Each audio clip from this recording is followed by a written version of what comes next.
Kia ora and welcome to lesson number 3 of our Whakapapa cultural lineage task. And this lesson we'll look at the paragraph where you've got to write about past events which affect your family and you. And you'll see here that the past events are usually to do with the community, your country, or the whole world. But at the same time, they can be particular to your own family, just in one-off, and it can have an ongoing influence. So it's important that you choose an event that's at least 10 years before you were born. At least 10 years before you were born. So we'll go through these types of events that may have affected people, but may have affected you. So social, cultural, technological, physical, emotional, political, and economic. So the first one is cultural, and they're the beliefs and practices that a group has. So often in Māori culture, Pacific culture, there's kapahaka, there's funerals and tangi, Chinese New Year for the Chinese, Polyfest for Polynesian families. But it can be sporting events that the nation's involved in, like the Olympics, music events, like big concerts, or the way that cultures have risen up, like hip-hop and so on.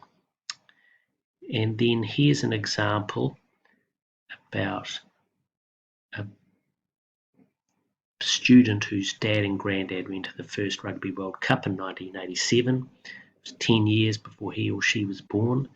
And it was a big deal because the granddad was a volunteer in the 1987 World Cup, and it's now a tradition for the family to watch all the games. And then they went as a family to the 2011 final, and that has an impact because the holidays are organised when the Rugby World Cup's on. Social events. So what does that mean?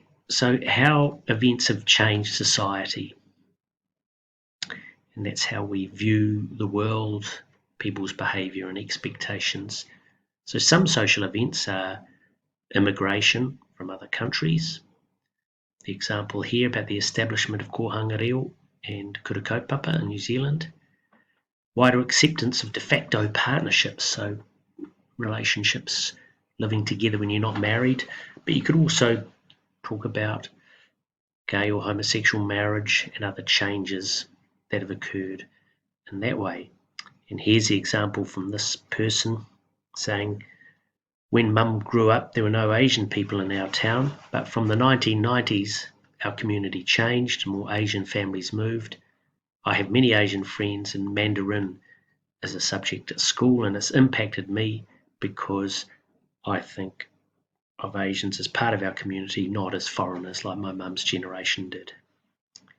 And society can be, a whole group of people, a country, or another country. Economic events is another category you could look at. This is about the money, wealth, jobs, and an event could be times when the economy was doing well in the 1950s or 60s, a depression in the 1930s, recessions when there's job losses and there's less availability of wealth, like in 1987 or 2007.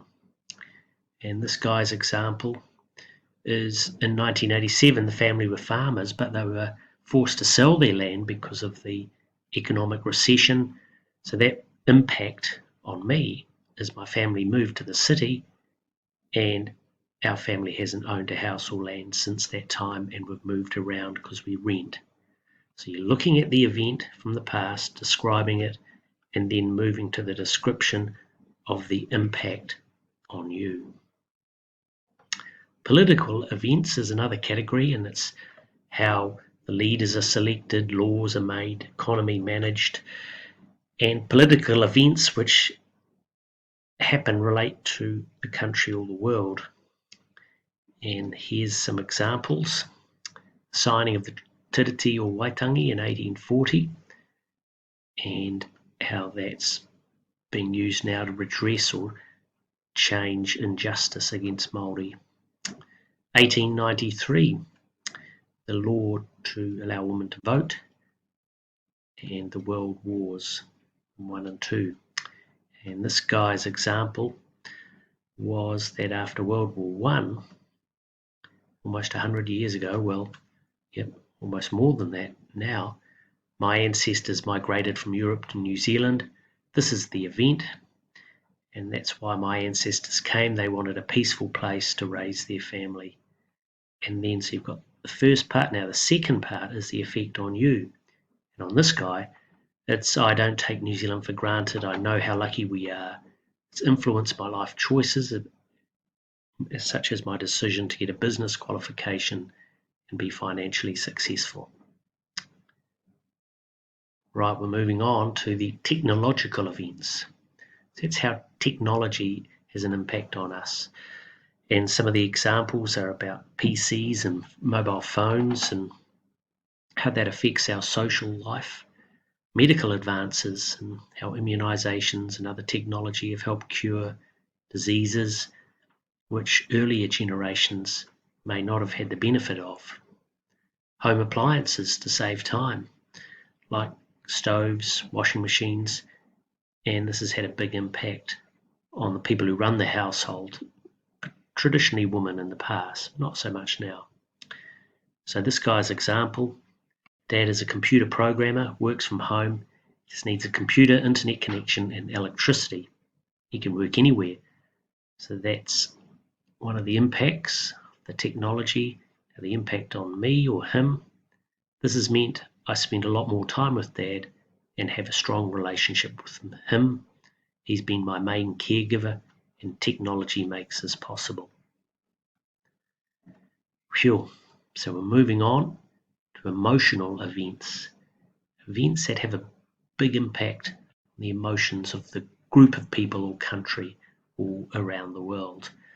So the COVID-19 lockdown would be an example of that, but we can't use that because it's not 10 years before you were born.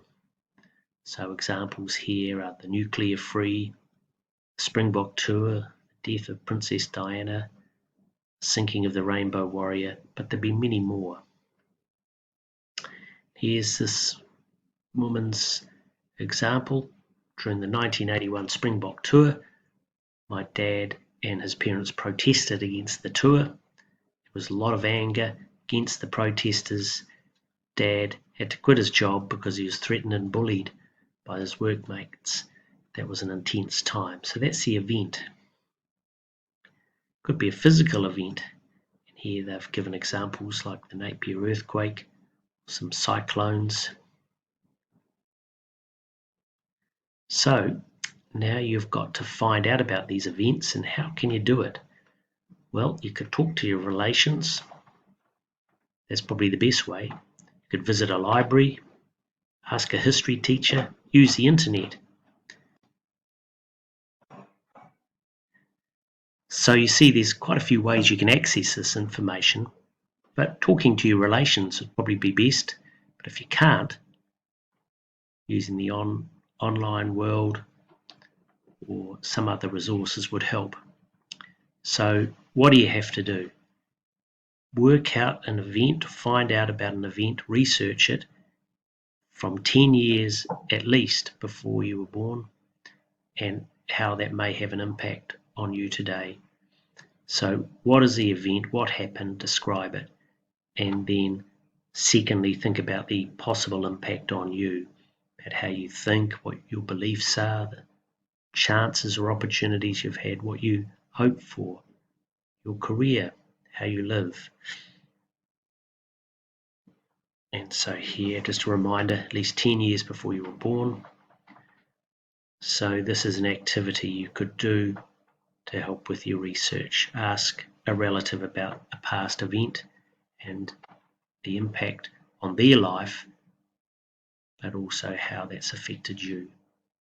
So let's look at the example assessment here, number 3.